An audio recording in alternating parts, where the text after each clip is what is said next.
Sarabeth Linden and James Danzo of Tower. Welcome to 69 Face of Rock. How are you guys doing today? All right. Good. Just put on makeup real fast. I don't know how it's looking, but It- but and It's all it's about the performance. correct. Um, First of all, congratulations on your new album.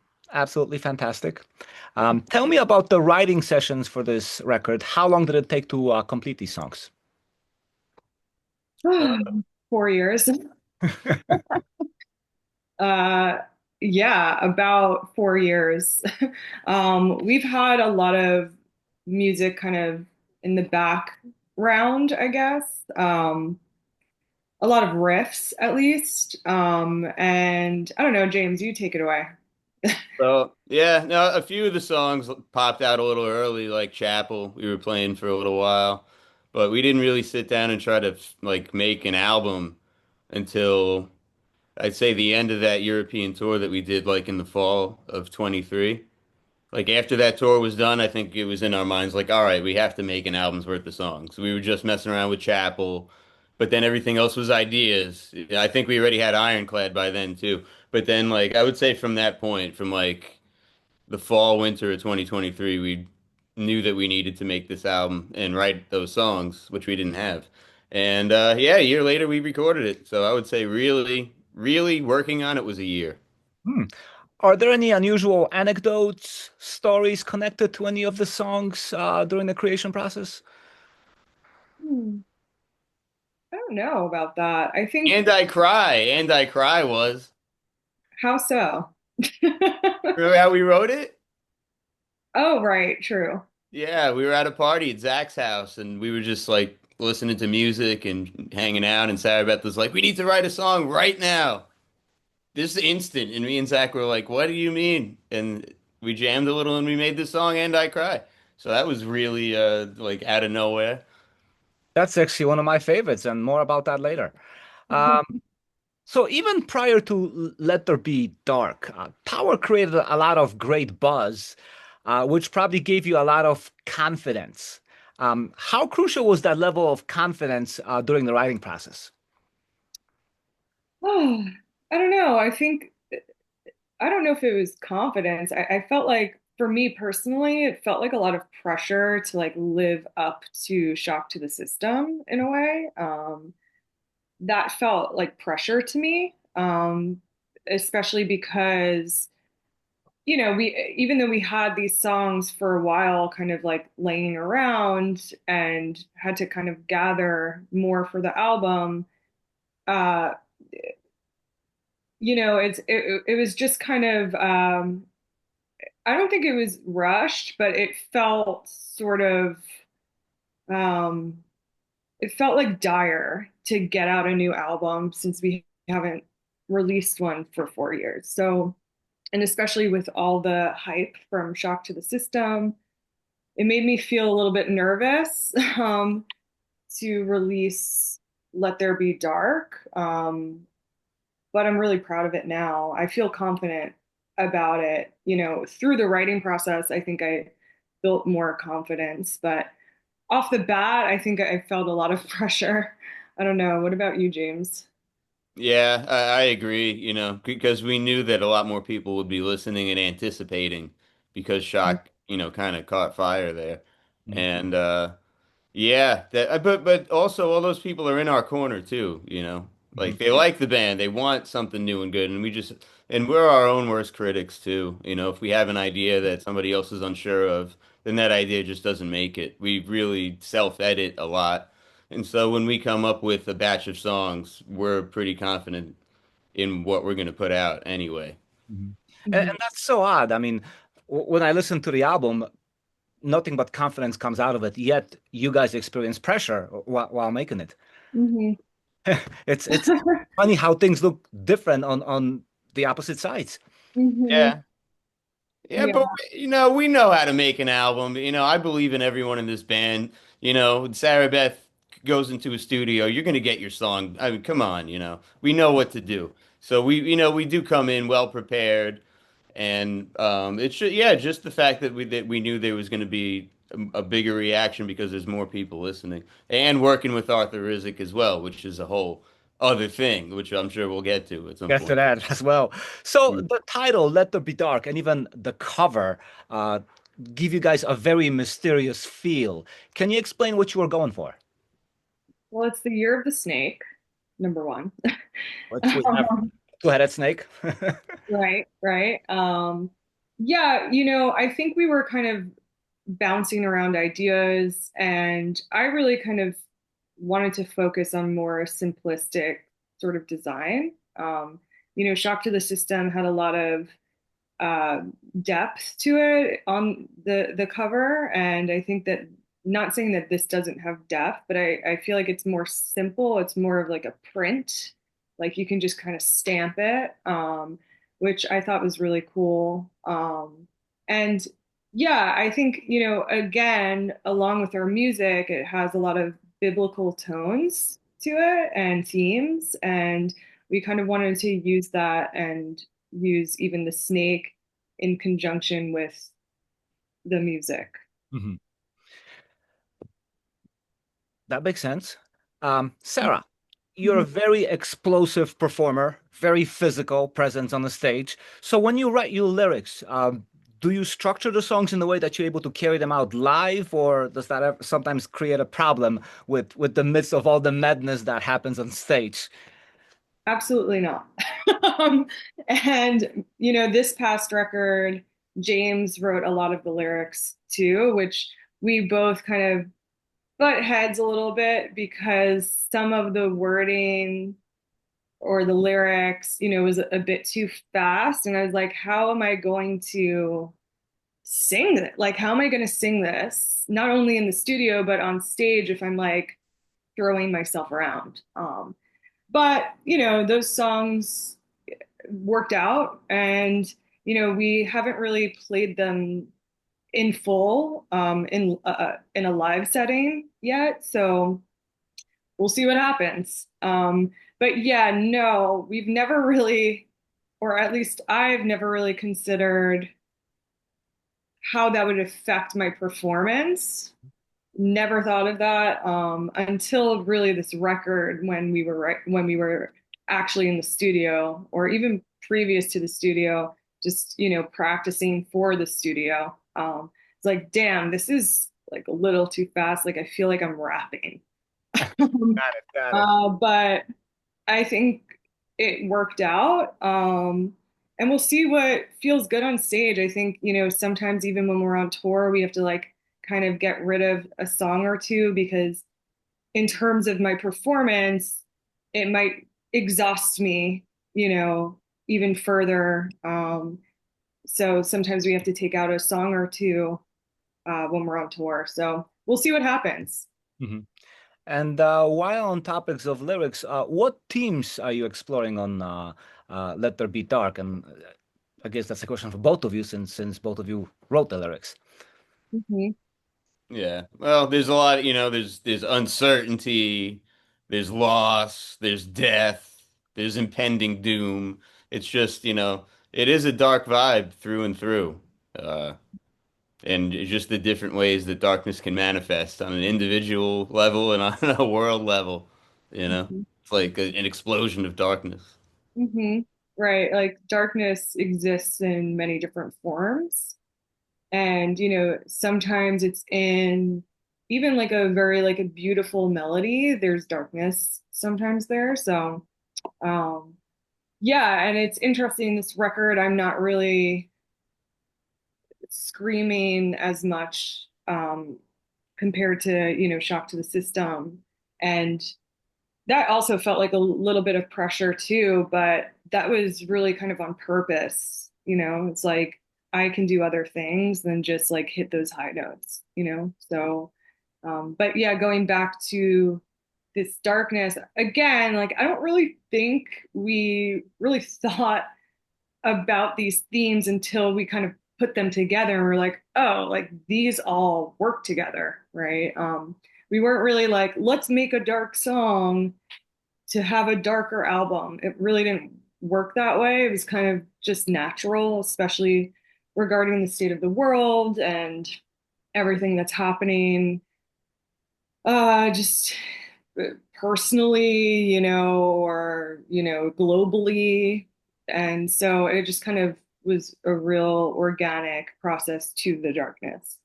It all sorts of lives up to the title, doesn't it? Mm, right. So tell me about some of the songs. Tell me about Holy Water. Okay. Yeah, that's the oldest one. I had that written even before Chapel, but I just kind of wrote that on my own, jammed it with the drummer a couple of times. Well, yeah, that song is it's about like a dark night of the soul. You kind of losing yourself a little bit and trying to find your way back. It's pretty vague.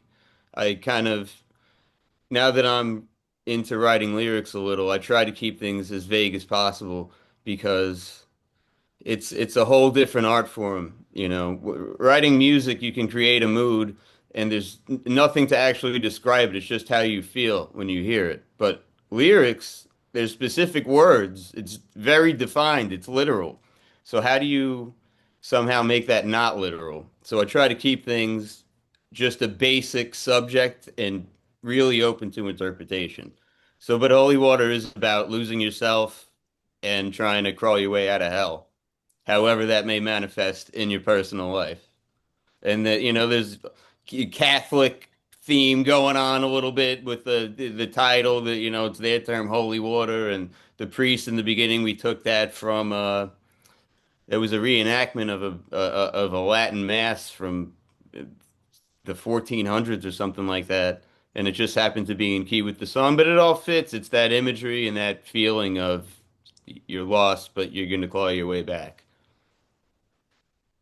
That makes sense. And I Cry, song we already spoke about briefly. That's one of my early favorites. Tell me about that one. Well, yeah, I guess we were at that party. Party And songs. yeah, we were just kind of like jamming, um, and came up with these riffs. I guess the riffs started first, and then I kept singing and I cry over and over again. And of course, we didn't really change that. We kind of kept it, because it was just kind of in the moment, and um, it fit, and yeah. And I don't know. I really, that's one of my favorite songs on the album as well, because it's so like straight from the heart, It's like so it like there was really nothing to work out. It was just straightforward. It was just like, let's figure this out once, and then it was a song. It's a pretty basic song, honestly, but it's to the point, and I love it. Was there a specific event that inspired you with the line "And I Cry"? No.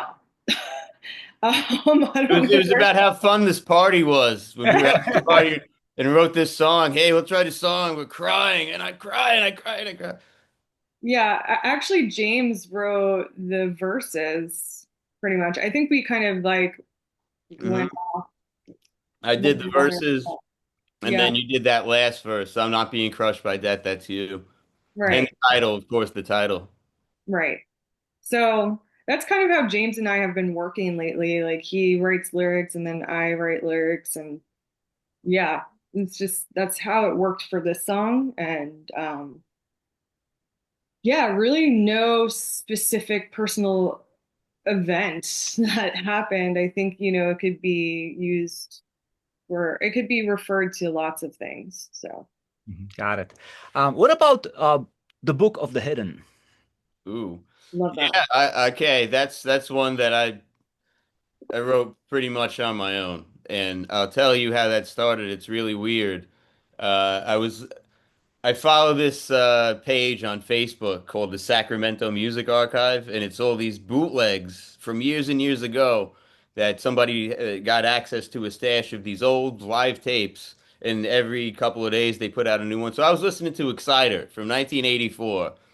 I I put the bootleg on, and I'm letting it play off my phone. Then for some reason I went into another room, and I hear the music coming out of my phone, but I'm hearing it wrong. I know this is not violence and force playing in my head. I heard something else, and I was like, man, I have to figure out what that is. What am I hearing in my head? And it was that opening riff of Bucket to the Hidden, Book of the Hidden. It was that riff. It was dan dan dan dan dan dan.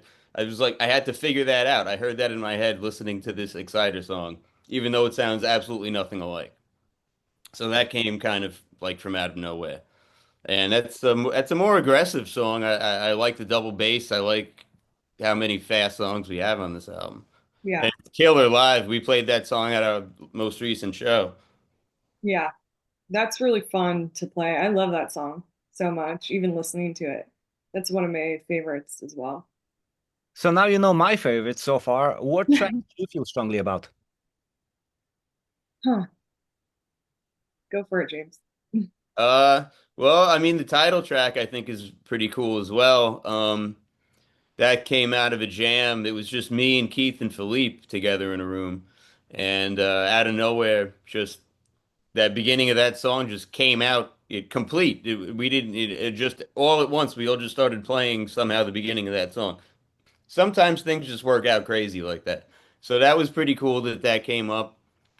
And I think me and Sarah Beth both felt pretty strongly about it, especially SB. It was my intention originally. I wanted that to be the last song on the album because I was like, that song is so over the top. You got to kind of put it last because what can you put after it? And Sarah was like, no, no, it's too good to be last. Move it up, move it up. Then we were going to put it third on the album. And that was almost going to happen until the last minute. And Sabbath was like, no, not third, second. It's got to be second. And that was the right move. And I think it sounds great in that position. I think it's one of our best songs. Hmm. Yeah. Very cool. How does this album compare to anything you've done before? Hmm. I feel like it's more mature, definitely. You know, if you go way back to our first EP, which we recorded 10 years ago, pretty much to the day, um, Yep. to today. We'll get Yeah. there too. True. You know, that was so like rock and roll, which is totally cool, you know. But we really have evolved, um, for sure, and you can really hear it on this album. You know, like there's more details, there's more attention to the lyrics, there's more communion almost like where we come together and we collaborate. It feels like a more unified version of us. Whereas back in the day, you know, it's like we were just kind of like messing around and like whatever came out, we're like, cool, this is awesome. You know, like we didn't know where it was gonna go, you know. Um, and yeah, so it's kind of awesome to see the progression from really like rock and roll all the way to like heavy metal, which, you know, we still have heavy metal elements, you know, but now I feel like it's kind of full blown heavy metal. Cool. Um, Vocally, I think this is probably your strongest performance on a record. Did you notice any difference in the way your delivery is nowadays? Again, you know, I don't think I really pay too much attention to the performance aspect when it comes to the stage, but at the same time, from touring constantly, you know, it's like we need some songs like, and I had mentioned it to them. I was like, we need some songs that give me like a break, kind of, that are easier to sing. You know, like Blood Moon. I always like pray every time before that song. I'm like, can I do it? I don't know. Always a hit or miss for me, even though they think I always hit the note. It's always a hit. It's never a miss. I'm always like right before that song. I'm like, please, someone help me here. Um, you Every show we watch video because everybody always videos that song. So we check our Instagram stories, and every single time we listen to Blood Moon, and that scream is spot on. And she's like, "Oh, I did it." Yeah, we told you you did it. it's weird because I like always am nervous before that song, because I don't know like what's gonna happen. But again, going back to Let There Be Dark, it's more chill for my voice. Like even though it's expansive, it still doesn't have like I'm not hitting those high notes all the time. I'm not like pushing it too hard. It's kind of like more chill for me, and I think that was intentional to some extent. That makes sense. Mhm. What kind of a live presentation are you planning to promote the album? Yeah, we have a couple of sporadic shows booked for the end of the year. But there's no solid tour yet, but that's something that we're gonna work on because we're not just gonna, sit home and not support this, but we have to figure out how and what and where and when. hmm And we need to be, like we've talked about it all together, and we just need it to work in favor of us because we all work outside of the band, obviously. And, it's hard to take time off. It's hard to, it has to work in relation to our schedules and it has to be worth it. It's like we can't just go out all the time. We're not like in our 20s anymore. We're early 30s. We're getting old now. So it needs to be specific. If there's a really great tour that's offered, then, we all like still talk and make sure we can all do it. So we hope to be out there soon. But there's really not a full tour lined up yet. And when you get to that point, how many of those new songs will you be including in the set? Ooh. Well, at this last show, we just did five. That's We did pretty, five of pretty them. fair. Yeah. Yeah, yeah, We did. yeah, we did. Like, okay, Yeah, I guess we did five of them. Yeah, and we have like eight. yeah. Well, yeah, really eight. Yeah, I would want to eventually play all of them. We'll see. But the ones we did this, we opened with Ironclad, Book of the Hidden, Under the Chapel, Let There Be Dark, and Holy Water. And then And I Cry, I think, is pretty important to get into the set. Yeah, Yeah. yeah, definitely play that. Well, that's a pretty good set list. So what was it like to work with Arthur Risk, who engineered and co-produced the album? What was he able to kind of get out of you? Hmm. Well, Arthur just knows heavy metal, and that is such a plus working with him because he knows us, he knows our sound, and he also is well versed in heavy metal. So like vocally at least when I walked in, he had it set up. I didn't have to say anything. He just set it up for me and it sounded amazing. First time ever that's literally happened um in like all spheres, like whether it be the studio or the stage, whatever. Like he had it set to this like amazing reverb. And I know maybe some people are saying that it sounds like a lot and it's, I'm not like as upfront in ways, but I love it. I love how like spooky it is. I think it fit for the album specifically. It fit for the songs. And I loved that I didn't have to even communicate anything. And I think that that's a true pro. So yeah, it was awesome. I love Arthur. Yeah, I back that up 100%. Like he's got his own style and his own ways about him, and all we had to do was show up and play our songs, and he took care of the rest. And we're hard to please, and we're very particular. But I mean, this is a guy who's produced King Diamond, the Cavaleras, which is really Sepultura, but technically Cavalera, Blood Incantation, Creator. If he says it's going to sound good, I trust it. So that in a way that took a lot of pressure off of us. It was just less work for us to do. But we also had to make sure that we're going to play well in front of him. Like Arthur himself is an amazing musician. You don't want to go stink up the joint while you're trying to do your track. So it was a little bit of that, but there also wasn't because he's so easygoing. It was like just it felt like very easy to do. And we did it quick too, a couple of days. All the instruments were done.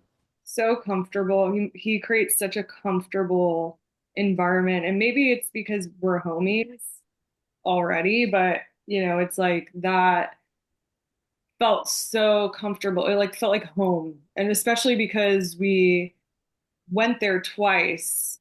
We went to Philly twice. So we went in October of 24 and then December of 24. We had like a month break of recording. Um, and it was fun. Like we stayed in the same Airbnb and it was like, we're like home, it felt really cool. So yeah. I say mission accomplished, and looks like you might be working with him again. Hope so, man. We would say yes if it came up for sure. Hmm. What feedback is the album getting so far? I feel like a lot of people are into it. I think there's like, as always, haters. Not everyone's gonna love your music, and that goes for any band, any type of band. You're just not always gonna, floor everyone. I think all around, if we like totaled up all of the reviews, I think people are really liking it. It's definitely a bigger hit than Shock to the System already. So that's a big deal. I think it's more easy for the listener, versus Shock to the System, which is so like traditional, where here it's more experimental in ways, even though it has those traditional elements. It's just an easier listen, I think, and could even, people who maybe aren't, that well versed in heavy metal could pick up this album and listen to it, and enjoy it, So I think so far so good, right? Yeah, I love it. Um, so I saw a post yesterday that was saying that 10 years ago, this little unknown band named Tower completed their first demo. How would you describe the last 10 years of being a band? Oh man, it's been cool. It's been cool. There's been ups and downs, but mostly ups. And this is the best part. I mean, the best part of these 10 years is right now. We're doing better than ever. The shows are better than ever. And with all those years behind us of hard work, especially, me and Sarabeth and Zach sticking through every single part of the band, every era. This is we're getting close to a real payoff, and that's just a great feeling. And we've really come a long way since that first demo. Mm-hmm. Oh Yeah. yeah. And what do you remember from that time when you recorded that demo? Oh my God. Well, I was 25. Let's not forget, I was 25 years old. I'm 35 now, about to be But you were 36. 26. Right. Um, Kind of crazy to think back to that time. I was really so chaotic, and young. It's like my brain just developed, and here I am, writing this album with all these guys. And yeah, it's been a real long journey. It's crazy to think about how long we've been not only a band but friends, and we've all known each other outside of the 10 years as well. So it's kind of crazy to have like long lasting friendships, and see like the growth, not only like on a personal level, but on a musical level. It's like really cool to have evidence of that. um, and see that. So, yeah, I mean, it's been a long road, but here we are. And speaking of evidence, I'm sure there'll be a lot of new fans discovering Tower for the first time. And those fans who would want to dig a little bit deeper, are your previous recordings still available? You can always find them on the internet. Mhm. That's always going to be available. But as far as physical copies, Our first album and our EP after that, Tomorrow and Yesterday, are both, if you find them used, that's the only way you can get them right now. They're both out of print. But Shock to the System is still in print. There's always some kind of new version coming out. I think we've done 4 or 5 pressings of this album, and the latest one is a clear record. And then Let There Be Dark is going to be repressed as well because the first pressing is might be actually literally gone by now. The whole first pressing in 1 month is sold. There might be a few left, but no, yeah, the first two are out of print. You can find them on the internet to listen to them for free, but good luck buying I'm like, don't listen to the first EP. them. Of course, Like, people want to listen to it, you know. don't listen to Metal fans are collectors, first of all. You know, Yeah. so to them they want the physical copies. Any chances you ever reprint those old Not the recordings? first one. The first one, somebody else owns the rights to the recording. The songs we can redo, and sometimes late at night we talk about, will we ever do a live album with some of those songs? I don't know. We talk about it. Will we ever do it? I don't know. But we could. We could re-record those songs. But it's just like at this point, we're in a much better place musically. We don't really feel like going back to square one to redo that right now. So that's where that stands. Yeah, no, Tomorrow and yesterday, the EP, we can do that. We can reprint that whenever. We Yeah, just we could reprint that if we wanted to, but yeah, it's like why go back? Why like stay in nostalgia? Let's just like move forward, you know. I mean, you're in a great place, which brings me to my final question. Is Let There Be Dark your defining moment? ooh. Time will tell, but if it was our defining moment, I'd say that's cool. Yeah, I don't know. Like I feel like Shock to the System really was a defining moment for us, right? Like there was so much buzz around that album. And not to say that there's not a lot of buzz here because I think there is, but it was like for the very first time, really getting recognition for our hard work. And that felt really um, important, to get a response, to like feel even wanted in the scene. I think that that felt really good for all of us. And Let There Be Dark, I'm like ready to write the next album. It's like after we put stuff out, I'm like, all right, I'm over it. Let's go. Let's like write some more. So I don't know. It's like currently right now, I still feel like when we released Shock to the System, that was a really defining moment for us. Um, I feel like this release was sort of there was like a lot of confusion and when it was going to be released, like we didn't even know that the digital was going to be released before the vinyl. And so like all of a sudden, like the day before we were told that that was happening, or not even the day before, I think the day of, we were like, wait, what? Like it's being released on Spotify and all the streaming platforms. Um, and we were like, what? Oh my God. Okay. Like we had no idea. So like it was just kind of a confusing beginning to it. So Shock to the System is kind of straightforward, I think, and it felt really good to see that rise because that was like the first time we really saw that. So yeah. James, any final words? Long live rock and roll. Thank you. That's exactly what I needed to hear. Oh Well, yeah.